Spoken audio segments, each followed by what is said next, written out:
How did the name Sylosis come around? Just stupid name. Like we don't get into details about it. Like we were like 15 when we started, so that's like 9 years ago or something. And just wanted something that sounded gory, so we just found a word in the dictionary, changed the spelling. I think it was a dictionary.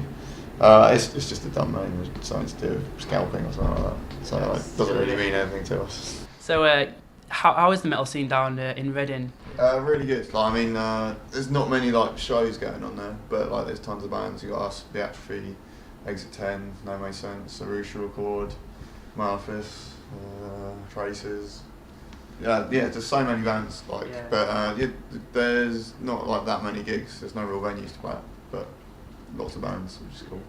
How would you describe your music, fans and people that maybe not have heard your music before? Mainly like old school thrash stuff. Yeah, it's kind of annoying. Like most like magazines and that, I think they all recruit like young blood maybe these days, and like even people my age probably don't listen to stuff as old as I do. Like in terms of music, like, I listen to like loads of late 80s stuff. So like bands like obviously only Metallica, Forbidden, Heathen, Testament, Death. They're like one of the biggest influences. Like late era Death, like all their albums just awesome. So just like the roots are in old school 80s thrash, and then we listen to loads of other stuff like black metal, death metal, but just anything but hardcore and metalcore and stuff like that. It's just not against it or anything, just not into it.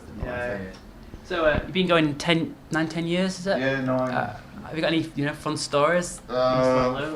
Too many, to be honest. They nearly all include our guitarist Bailey doing something disgusting. So I don't know. Like the first few years didn't really count because we were so young. Couldn't really get out of Reading like to play live because like there was no MySpace then, so you couldn't just get gigs like kids do now. Like you can't just get in touch with a promoter in Scotland without having like someone who knows them and has their phone number. So it took a while to actually get going. So in terms of the career stories, we didn't really do much. And just the EPs, Science and Nuclear Blast, like 2 years ago, was like the biggest step we've made. So you've had 5 vocalists in the past? Yeah, 5, just about. Like we had 5 if you count Adam from The Atrophy, he filled in for us, but he was never like officially in the band. But yeah, I don't know. It's just hard to find vocalists. And, just being in a band for so long, like it's hard to find people sometimes that like you just click with or are like vocally right for the band, that sort of thing. So you've toured with like loads of really great bands like Black Dahlia and Suicide Silence. How was that? I bet that was great. Yeah, it's cool. Like Suicide Silence tour was really good. Like, it was one of the best like experiences because like it was one of the first tours. Like it was the second proper tour we did. We did one with Cryptopsy before that. And that was just a lot of fun because got very drunk. But the Black Dahlia tour was just amazing. Like really. Just going all around Europe for a month, which was cool. Everywhere was like covered in snow, which was fun as well. What was the response from?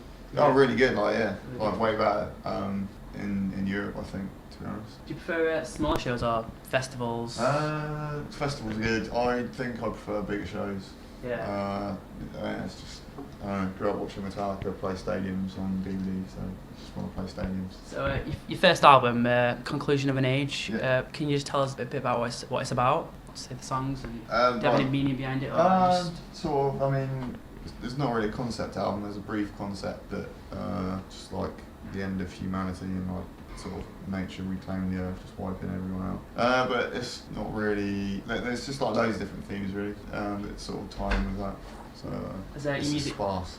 Has your music changed over the time? Yeah. I mean the next album, I don't know how true this is, but it's probably as different as we could be without probably losing any fans or something like that. I mean like it's heavier, a lot faster, a little bit more progressive, I guess. Like all the bands we listen to are like progressive in some ways. Like we love Opeth or Death, obviously. Loads of more progressive stuff like Tool as well, Mastodon. So a bit more inspired by that sort of thing. You've previously been signed to In at the Deep End. I bet there's a lot more responsibility now. You're in a bigger record label. Yeah, I don't know. I don't feel under pressure by it or anything really. It's just as long as we stay on top of things. Like started writing for the next album, the one that we're just about to start recording. Like straight after the last one. So I guess if we were given like a short period of time just to write the next album, then yeah, I'd feel the pressure, but I think it's all good at the moment. Who's inspired you the most, you know, while you've been going in this band for a few years, you know? Musicians? Yeah. I guess Dimebag was always my favourite guitarist, but and biggest influence like for guitar playing, but doesn't really show him like the writing or my solos, so probably old school Metallica stuff and Chuck from Death, yeah. What plans do you have in the future? Any more tours or new album? We've already done the drums for the next album, but then we came on this tour and a few weeks off Christmas, so then January we're doing guitar, bass, vocals, finishing off the album. Hopefully it'll be out by April, May, around then, and then just trying to get on as many festivals as we can, really, like all the summer festivals, and probably just tour as much as we can. Is there a band that you'd really like to tour with if you could do? Gojira, probably one of our favourite new bands.